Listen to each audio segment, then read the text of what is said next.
Par rapport à l'affaire de bébé Mathis qui est parti de façon tellement injuste, je pense pour ma part, hein, c'est mon humble avis, que la famille devait arrêter un peu de demander aux gens de ne plus en parler, de demander aux blogueurs de ne plus en parler. Parce que hier, je voyais Aïcha était dans son direct. Pendant que je suivais le direct, une des mamans de l'enfant a intervenu, lui demandant de ne plus en parler. Non, pour moi, la famille doit arrêter. Parce que à ce moment-ci, je comprends que c'est difficile pour vous de vous connecter sur les réseaux sociaux et de tomber sur des gens qui en parlent. Parce que partout où vous allez passer, on sera en train d'en parler. Parce que il n'est plus seulement pour vous aujourd'hui. Ce qui lui est arrivé nous interpelle tous. C'est vrai que nous ne sommes pas à votre place. Nous pouvons seulement imaginer ce que vous ressentez. Mais c'est des choses que, tant que quelqu'un n'a pas vécu, il ne peut pas savoir comment il peut se comporter ou ce qu'il peut ressentir dans son moi intérieur. Mais pour ma part, demander aux gens d'arrêter d'en parler, je ne pense pas que ce soit la méthode à adopter. Laissez le sang de bébé Mathis crier justice. Laissez son sang crier justice. Désolé.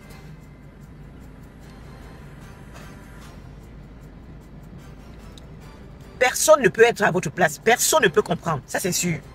Mais vous ne pouvez pas imaginer le nombre de personnes qui sont parties, je vais dire, presque de la même façon que lui, c'est-à-dire qui ont été arrachés à la vie et dont personne n'a jamais été au courant. Et donc, jusqu'ici, les responsables continuent tranquillement de vaquer à leurs occupations. Donc, vous ne pouvez pas demander aux gens d'arrêter d'en parler, non. C'est plutôt à vous, à ce moment-ci, si je peux me permettre de vous donner un conseil, de quitter les réseaux sociaux pour faire votre deuil. Sortez des réseaux sociaux, coupez-vous des réseaux sociaux et faites votre deuil. Parce que nous qui en parlons, déjà imaginez notre état, nos états quand on en parle. On ne peut même pas imaginer ce que vous puissiez ressentir. Donc le conseil que je vous donnerai, c'est de laisser le sang de bébé Mathis crier justice. Et c'est à vous de vous retirer des réseaux pour un temps, pour faire votre deuil, pour ne plus être toujours en train de revivre et de revivre la même scène encore et encore. Ça, c'est mon humble avis. Vous n'êtes pas obligé de l'accepter, mais dire aux gens d'arrêter d'en parler, pour moi, c'est pas juste pour lui. Laissez son sang crier justice. Que justice soit faite pour cet enfant. Je suis vraiment désolée que l'idole soit la personne qui est en train de porter le fardeau de son père, mais malheureusement pour elle étant une personnalité publique, on est obligé d'associer son nom à celui de son père, même si elle n'en est pas la responsable. Et là, je comprends également la souffrance que peut endurer Brenda Biya, parce que tout le harcèlement qu'elle subit, c'est à cause des erreurs, entre guillemets, de son père, de la mauvaise gouvernance qu'on a au Cameroun et de la souffrance des Camerounais, qui fait en sorte qu'on se retourne vers elle et aujourd'hui on l'accuse de Bangaman, d'Intaman et tout. Mais tout ça parce que elle a eu le malheur de naître dans la famille de son père. Maintenant, les personnes qui disent qu'il faudrait qu'on dissocie le nom de l'idole au nom de son père, je suis désolée.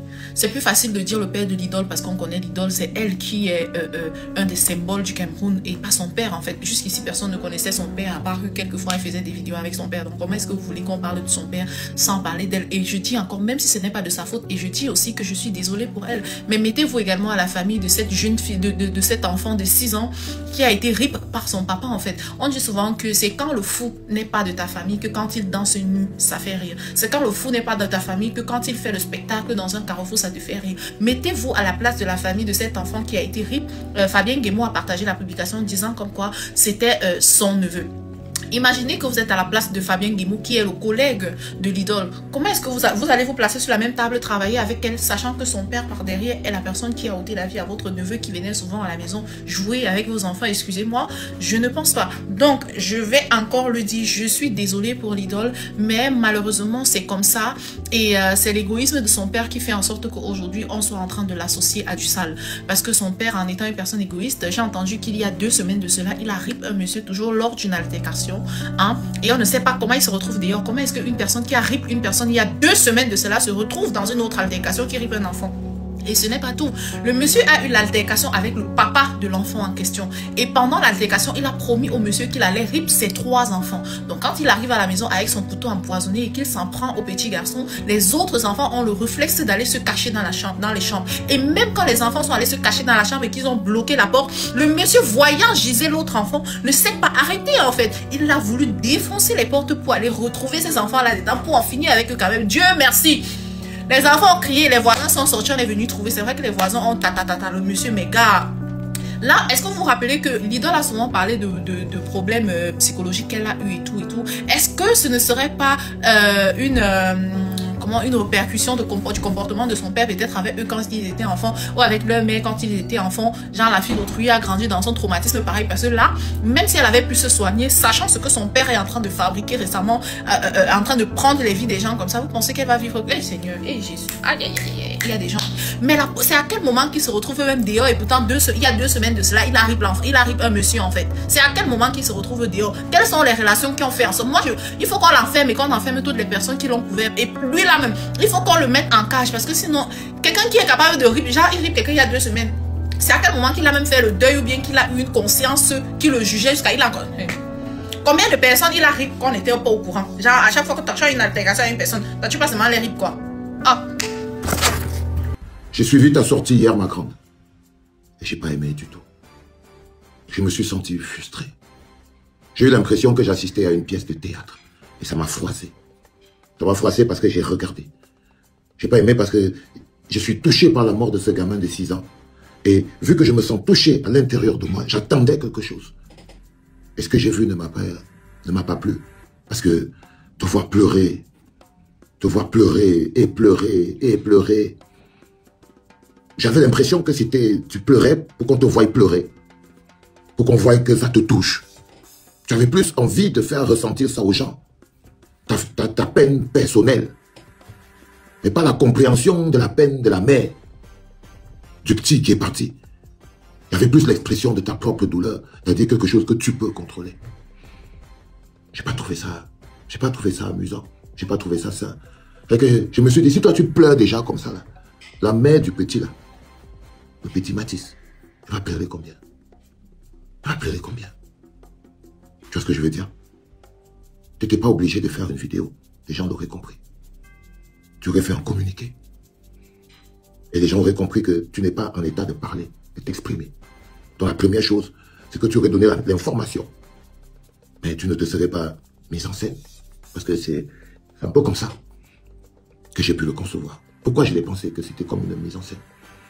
Parce que quand j'ai écouté, et douloureusement j'écoutais avec beaucoup de douleur, te voir pleurer à la place de la mère de cet enfant, te voir exprimer ta douleur, mais tu n'as aucune idée de la douleur de la mère de cet enfant.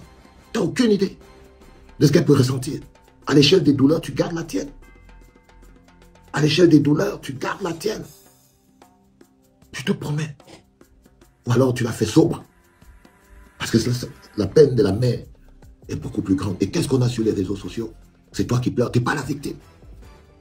Tu n'es pas la victime. Pas du tout. Mais quand on regarde cette vidéo, c'est comme si tu étais victime de quelque chose. D'une malchance, d'un coup du sort. D'une malchance, d'un coup du sort. Et tu pleures fort. Mais j'étais écouté avec beaucoup de douleur.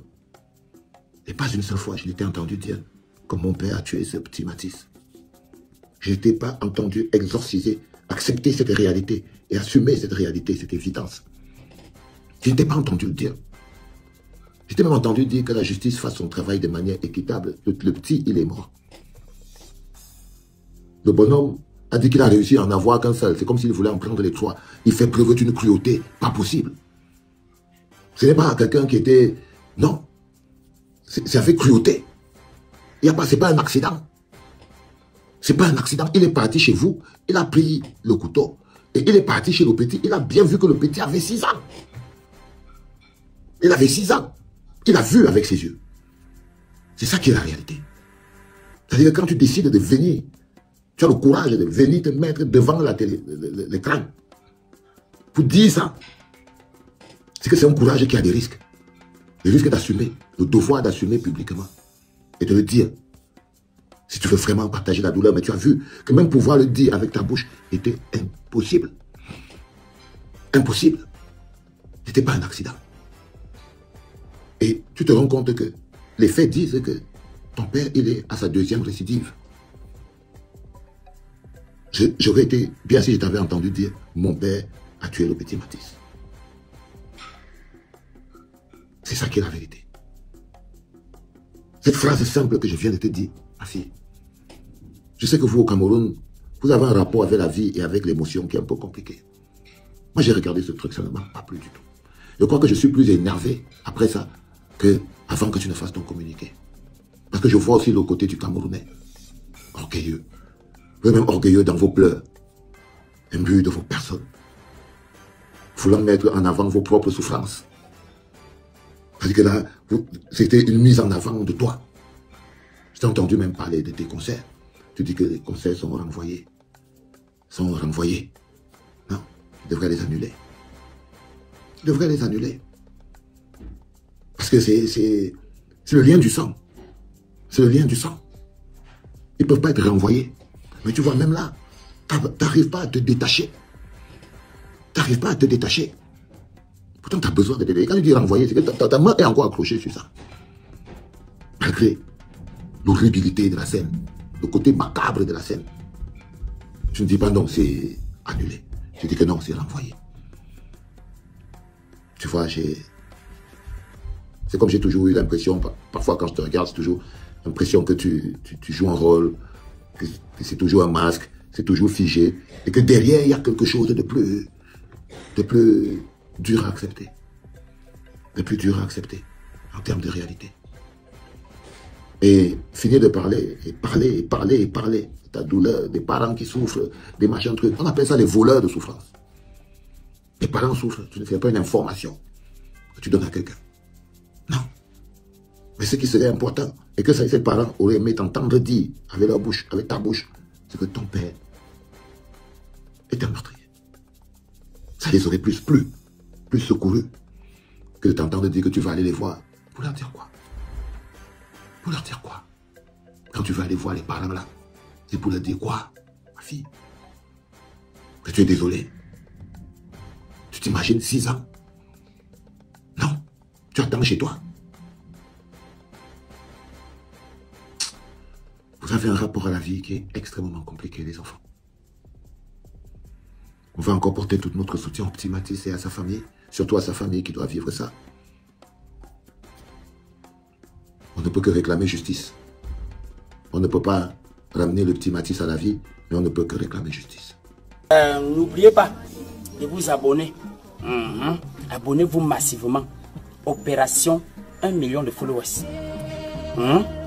Et likez. Laissez un commentaire si ça vous a plu. Et c'est tout. Aidez-moi à partager au maximum. C'est pas ça? C'est ça.